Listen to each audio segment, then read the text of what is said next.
Actually ಒಂದು C B ಇದೆಯಲ್ಲ, ಬೇರು ಇದೆಯಲ್ಲ, ಒಂದು ಸಿ ಬಿ ಕಾಯಿಗೆ ನಿಮ್ಮ 1 kg ಆಪಲ್ ಸಮ. ಅಷ್ಟು ಪೋಷಕಾಂಶಗಳ ಗಣಿ ಇತ್ತಿದು. ಸ್ವಲ್ಪ ಹಾಲು ತಗೊಂಡು ಯಜಮಾನರು ನಿಲ್ತಾ ಇರಲ್ಲ, ಸೊ ಅಂಥವ್ರಿಗೆ ನೀವು ಒಂದು ಇಡೀ ಸೊಪ್ಪು ತಗೊಂಡು ರಸ ಮಾಡಿ ಕೊಟ್ಬಿಟ್ರೆ ಅರ್ಧ ಗಂಟೆಲಿ ಅವ್ರು ಯಾವ ಲೋಕದಲ್ಲಿದ್ರು ವಾಪಸ್ ಬಂದ್ಬಿಡ್ತಾರೆ, ಮನೆಗೆ ಬಂದ್ಬಿಡ್ತಾರೆ ಅಂತ ಒಂದು ಅಮೂಲ್ಯವಾದ ಆಹಾರಗಳಿವೆ ಅಂತ. 30 days ಒಳಗಡೆ ಆ ತಾಯಿಗೆ ಕಣ್ಣು ಬಂದ್ಬಿಡುತ್ತೆ. ಅಂದ್ರೆ ಪೊರೆನ ತೆಗೆಯುವಷ್ಟು ಶಕ್ತಿ ಇದಕ್ಕಿದೆ. ಒಂದು ಅಮೂಲ್ಯವಾದ ಆಹಾರ ಇದು. ನಮ್ಮ ಸೀಸನಲ್ ಫುಡ್ ಬಿಟ್ವಿ, ರೀಜನಲ್ ಫುಡ್ ಬಿಟ್ವಿ.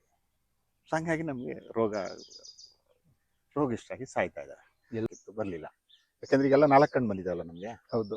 ಸೊ ಯಾಕೆ ಅಂತ ಹೇಳಿದ್ರೆ ಇವೆಲ್ಲವೂ ಅನ್ಗೊನೆ ಸೊಪ್ಪನ್ನ ಸೈಡ್ಗೆ ಹಾಕಿದ್ರು. ಅದಕ್ಕೆ ಅನ್ಸುತ್ತೆ ನಮ್ಮ ಅಜ್ಜಿ ತಾತರು ಯಾರಿಗೋ ಅಂತ 4 ಕಣ್ಣು ಆಗ್ತಾ ಇರಲಿಲ್ಲ ಅವರು. ಇದಂತೂ ನೋಡಿರ್ತೀವಿ, ಹುಳಿ ಸೊಪ್ಪು. ಹೌದು, ಹೂವು ಎಲ್ಲ ಬಿಟ್ಟಿದೆ ನೋಡಿ, ಬೆಂಡೆಕಾಯಿ ತರ ಸಣ್ಣ ಸಣ್ಣ ಕಾಯಿ ಎಲ್ಲ ಇರ್ತದೆ ಅದ್ರಲ್ಲಿ. ನೋಡಿ ಎಷ್ಟು ಚೆನ್ನಾಗಿ ಬೆಂಡೆಕಾಯಿ ತರ ಇದೆ ಕಾಯಿ ಎಲ್ಲ ಇಲ್ಲೆಲ್ಲ. ಹೌದಾ? ನೋಡು, ಹುಳಿನೇ ಬೇಕಿಲ್ಲ ನಮ್ಗೆ ಸಾಂಬಾರ್ ಮಾಡುವಾಗ. ಈ ಸೊಪ್ಪನ್ನ ಆಹಾರದಲ್ಲಿ ಬಳಸಿದ್ರೆ ಅಂದ್ರೆ ನಾವೇನ್ ಹೇಳ್ತೀವಲ್ಲ, ಸಿಟ್ರಿಕ್ ಆಸಿಡ್ ಅದು ಇದು ಎಲ್ಲ ಹೇಳ್ತೀವಲ್ಲ ನಾವು. ನೋಡಿ, ಇನ್ನು ಸಾಂಬಾರ್ಗೆ ಹುಳಿ ಹಾಕ್ತಿವಿ. ಸೊ ಮನೆ ಹತ್ರ ಒಂದು ಪಾಟಲ್ ಗಿಡ ಇತ್ತು ಹೇಳಿದ್ರೆ, ಸೊ 4 ಎಲೆ ಬಾಯಿಗೆ ಹಾಕೊಂಡ್ರೆ ಹುಳಿ ಸಿಕ್ತಾರ. ಹೌದು, ನಾವು ಚಿಕ್ಕ ವಯಸ್ಸಲ್ಲೆಲ್ಲ ಹುಳಿ ಸೊಪ್ಪು ಅಂತ ತಿಂತಾ ಇದ್ದು. ಹೌದಾ? ಈಗ ಬೇಸಿಗೆಗೆ ನಮ್ಗೆ ಹೆಚ್ಚು ಹುಳಿ ಅಂಶಗಳು ಬೇಕು, ಯಾಕಂದ್ರೆ ಟೆಂಪರೇಚರ್ ಜಾಸ್ತಿ ಆಗೋದ್ರಿಂದ ಹೀಟ್ ಜಾಸ್ತಿ ಆಗುತ್ತೆ. ಸೊ ಅವಾಗ ಏನಾಗುತ್ತೆ ನಮ್ಗೆ ಈ ತರದ ಸಿಟ್ಟಿಂಗ್ ಅಂದ್ರೆ ಜ್ಯೂಸ್ ಎಲ್ಲ ಕುಡಿತೀವಲ್ಲ ನಾವು. ಜ್ಯೂಸ್ ಯಾಕೆ ಕುಡಿತೀವಿ ಅಂದ್ರೆ ತಂಪು ಮಾಡ್ಲಿಕ್ಕೆ ಅಂತೇಳಿ, ಅದರಲ್ಲಿ ಅಂಶಗಳಿರ್ತದೆ ಇದು. ಸೊ ಇಲ್ಲಿ ನೋಡಿ, ಈ ಸೊಪ್ಪು ಇದೆಯಲ್ಲ, ವಿಶೇಷವಾದ ಸೊಪ್ಪು. ನಿಮಗೆ ಯಾವುದೇ ಸೊಪ್ಪುಗಳಲ್ಲಿ ಹಾಕಿ ಸಾಂಬಾರಿಗೆ ಹುಳಿನೇ ಬೇಕಿಲ್ಲ. ಹೌದು, ಚಟ್ನಿ ಮಾಡ್ತೀರಾ, ಒಂದು ಇಡೀ ಸೊಪ್ಪು ಹುರಿದು ಹಾಕಿ ಚಟ್ನಿಗೆ ಹುಳಿ ಬೇಕಿಲ್ಲ, ನ್ಯಾಚುರಲ್ ಆಗಿ ಹುಳಿ ಸಿಗ್ತದೆ ಅಂತೇಳಿ. ವಿಶೇಷವಾಗಿ ಬಾಣಂತಿಯರಿಗೆ ನಮ್ಮಲ್ಲಿ ಇದನ್ನ ಮಾಡ್ಕೊಡ್ತಾರೆ.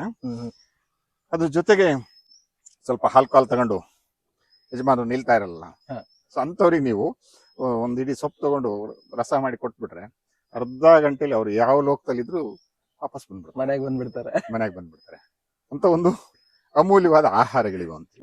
ಆ ಕಾಯಿ ನೋಡಿ ಎಷ್ಟು ಚೆನ್ನಾಗಿದೆ, ಬೆಂಡೆಕಾಯಿ ತರ ಕಾಣ್ತದೆ ಪೂರ. ಅದೆಲ್ಲ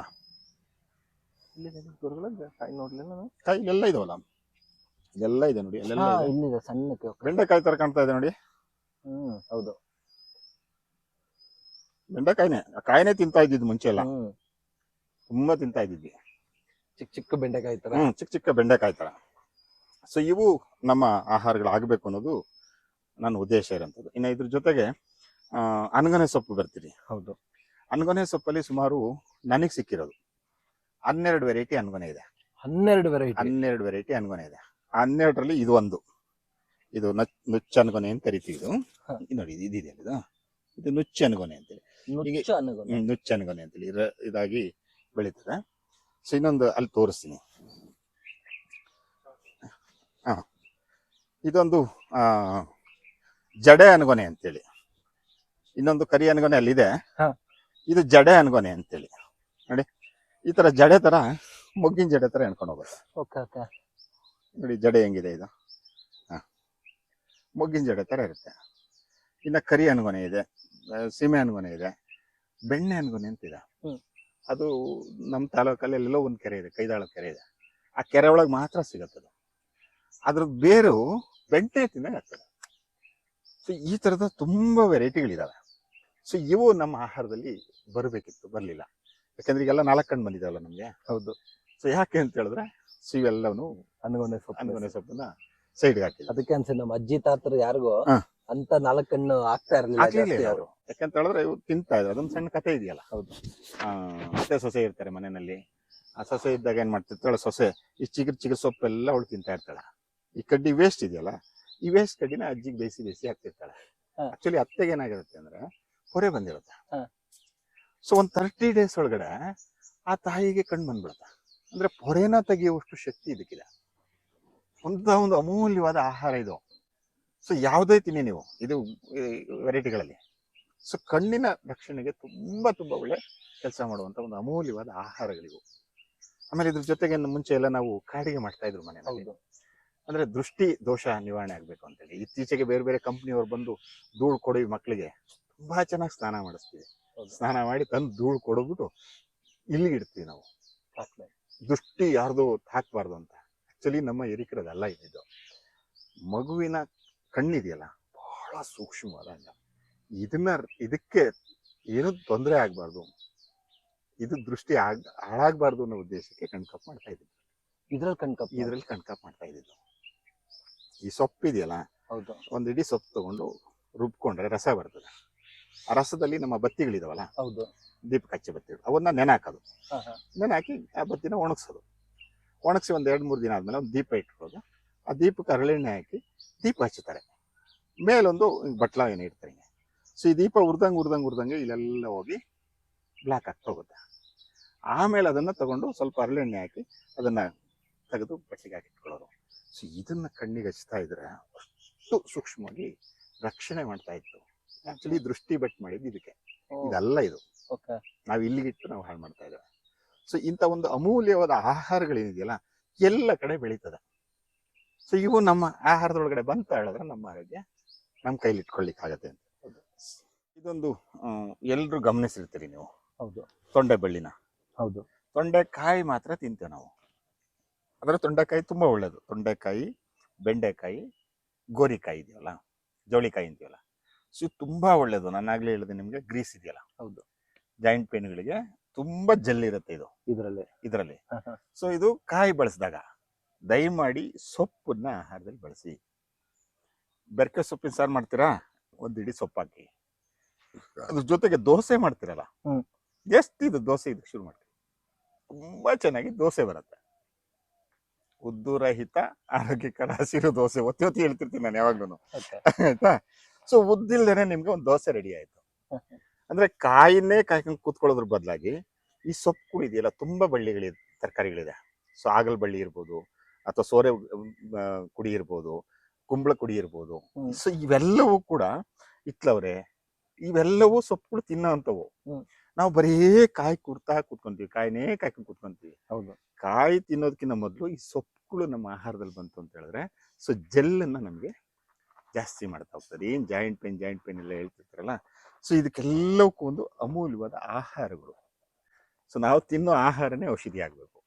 ಸೊ ನಮ್ಗೆ ಔಷಧಿ ಅಂತೇಳಿ ಬಾಟ್ಲಿ ಇಟ್ಕೊಳ್ಳೇಬಾರ್ದು. ನಾವು ಊಟ ಮಾಡ್ತಾ ಇದ್ದೀನಿ, ಇವತ್ತೇನು ಊಟ ಮಾಡ್ತಾ ಇದ್ದೀನಿ, ಜಾಯಿಂಟ್ ಪೇನ್ ಊಟ ಮಾಡ್ತಾ ಇದ್ದೀನಿ, ಇವತ್ತೇನು ಊಟ ಮಾಡ್ತಾ ಇದ್ದೀನಿ, ಕಿಡ್ನಿ ಊಟ ಮಾಡ್ತಾ ಇದ್ದೀನಿ, ಇವತ್ತೇನು ಮಾಡ್ತಾ ಇದ್ದೀನಿ, ಕಣ್ಣಿಗೆ ಊಟ ಮಾಡ್ತಾ ಇದ್ದೀನಿ, ಇವತ್ತು ಮಾಡ್ತಾ ಇದ್ದೀನಿ ಹಾರ್ಟಿಗೆ ಮಾಡ್ತಾ ಇದ್ದೀನಿ, ಇವತ್ತಿನ ಊಟ ಲಂಗ್ಸಿಗೆ ಮಾಡ್ತಾ ಇದ್ದೀನಿ. ಇದು ನಮ್ಮ ಆಲೋಚನೆಗಳಿದೆಯಲ್ಲ, ಆಲೋಚನೆಗಳು ಬದಲಾಗಬೇಕು. ಏನು ತಿಂತಾ ಇದ್ದೀನಿ, ಯಾಕೆ ತಿಂತಾ ಇದ್ದೀನಿ, ತಿನ್ನೋದ್ರಿಂದ ನನ್ನ ದೇಹದಲ್ಲಿ ಅದು ಏನು ಪರಿಣಾಮ ಬೀರ್ತದೆ. ಸೊ ಇದಿಷ್ಟು ಯೋಚನೆ ಮಾಡಿದ್ರೆ ಸಾಕು. ಸೊ ನಮ್ಮ ಅಂಗೈಲಿ ನಮ್ಮ ಆರೋಗ್ಯ ಆಯ್ತಾ. ಸೊ ಅದ್ರ ಜೊತೆಗೆ ಇತ್ತೀಚೆಗೆ ಫ್ಯಾಷನ್ನು ಅನ್ನೋದಕ್ಕಿಂತ ಅದು ಶುರು ಆಗ್ಬಿಟ್ಟಿದೆ ಆಲ್ರೆಡಿ. ಹೌದು. ಸೊ ಅದಕ್ಕೆ ಈಗ ಏನು ಮಾಡ್ತಾ ಇದ್ದೀನಿ, ನೀವು ಹಣ್ಣಿಗೋಸ್ಕರ ಬೆಳೆಸ್ಕೊಬಿಡಿ ಅಂತ. ಸೀಬೆ ಗಿಡ ಇದೆಯಲ್ಲ, ಆಕ್ಚುಲಿ 1,000 ರೂಪಾಯಿ ಇದೆ kg ಇದು. ಹೌದು. ಶುಗರ್ನವ್ರಿಗೆಲ್ಲ ಇದನ್ನೇನು ಒಣಗಿಸಿ ಪುಡಿ ಮಾಡಿ ಕೊಡ್ತಾ ಇದ್ದಾನೆ, ಚಾ ಮಾಡಿ ಕುಡೀರಿ ಅಂತೇಳಿ. ಸೊ ನಿಮ್ಮ ಮನೆ ಪಾಟ್ರೊಳಗೆ ಹಾಕಳ್ರಿ, ಹೌದು, ಚಿವುಟ್ತಾ ಹೋಗ್ರಿ, ಎಲ್ಲವನ್ನೂ ಚಿವುಟ್ತಾ ಹೋಗಿ.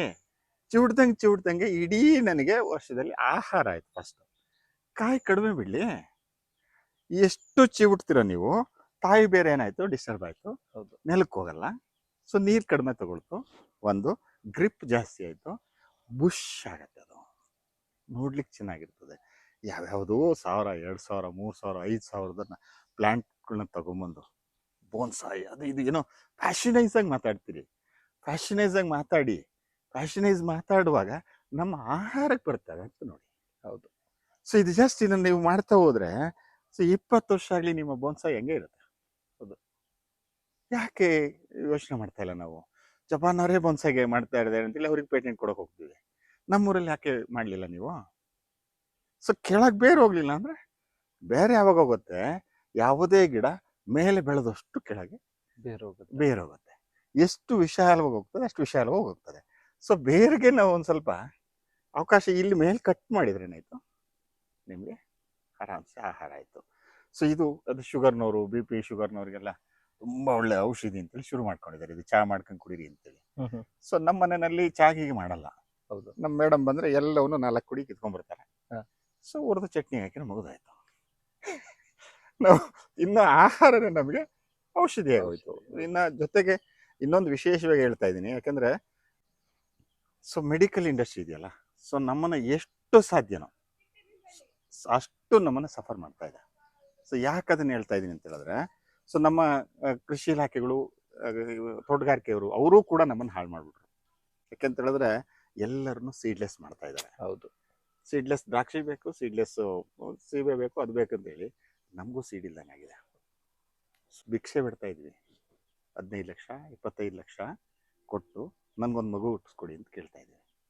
ಅದು ನನ್ನ ಅಪ್ಪನ ಕಾಲದಲ್ಲಿ ಹಂಗಿರ್ಲಿಲ್ಲ. ಸೊ ಜೀಪ್ ಹಾಕೊಂಬರೋರು, ಜನಸಂಖ್ಯೆ ಜಾಸ್ತಿ ಆಯಿತು, ಆಪರೇಷನ್ ಮಾಡಬೇಕು, ಗಂಡಸರಿಗೆ ಮಾಡಬೇಕು ಅಂತೇಳಿ ಹುಡುಕೊಂಬರ್ತಾ ಇದ್ರು. ಅಂದರೆ ಜಸ್ಟ್ ಒಂದು 40 ಇಯರ್ಸಲ್ಲಿ ಏನು ಬದಲಾವಣೆ ಆಯಿತು? ನೇಚರ್ ಬದಲಾಯಿತು ಅಥವಾ ನಾವು ಬದಲಾದ್ವು? ನಾವೇ. ನಮ್ಗೆ ಅರ್ಥ ಆಗ್ತಾ ಇಲ್ಲ ಅದು. ಸೊ ಇದು ಅರ್ಥ ಆದರೆ ಸಾಕಾಗತ್ತೆ. ಈ 15-25 ಲಕ್ಷ ಕೊಟ್ಟು ಯಾಕೆ ನಾವು ಭಿಕ್ಷೆ ಬಿಡ್ತಾ ಇದ್ದೀವಿ? ಸೊ ನಮ್ಮ ಸೀಸನಲ್ ಫುಡ್ ಬಿಟ್ವಿ, ರೀಜನಲ್ ಫುಡ್ ಬಿಟ್ವಿ. ಸೊ ಹಂಗಾಗಿ ನಮಗೆ ರೋಗ ಇಷ್ಟಾಗಿ ಸಾಯ್ತಾ ಇದ್ದಾರೆ. ಎಲ್ರಿಗೂ ಕಾಶ್ಮೀರ ಆಪಲ್ಲೇ ಬೇಕು, ಕಾಶ್ಮೀರ ಆಪಲ್ಲೇ ಬೇಕು. ಅದು ಅಲ್ಲ ಅಂತ ಗೊತ್ತಿದೆ ನಮಗೆ. ಆಕ್ಚುಲಿ ನಾನು ಶಾಲೆಗಳಿಗೆಲ್ಲ ಹೋದ್ರೆ ಕದ್ದು ತಿನ್ನಿ ಅಂತ ಹೇಳ್ತೀನಿ ಮಕ್ಕಳಿಗೆ.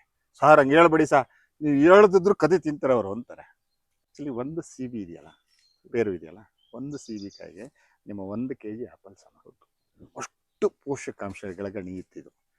ಸೊ ಇದು ತಿಂದು ಚೆನ್ನಾಗಿರ್ತಾರೆ ಅಂತೇಳಿ ಅದನ್ನೂ ಇಷ್ಟಿದ್ದಪ್ಪ ಆಪಲ್ ಮಾಡಿದಿರಲ್ಲ ನೀವು.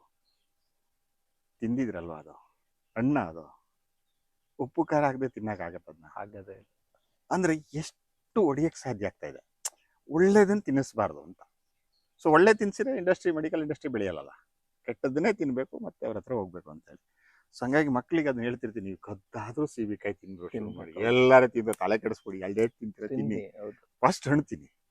ಸೊ ಇದು ತಿನ್ನೋದ್ರಿಂದ ಏನಾಗುತ್ತೆ, ಸೊ ನಮ್ಮ ದೇಹಕ್ಕೆ ಬೇಕಾದ ಎಲ್ಲ ಪೋಷಕಾಂಶಗಳನ್ನ ನಮಗೆ ಕೊಡ್ತಾ ಹೋಗ್ತದೆ. ನೋಡಿ, ಸೊಪ್ಪು ನಮ್ಗೆ ಆಹಾರ ಆಯ್ತು, ಹಣ್ಣು ಆಪಲ್ಗಿನ್ನ ಉತ್ತಮವಾದದ್ದು.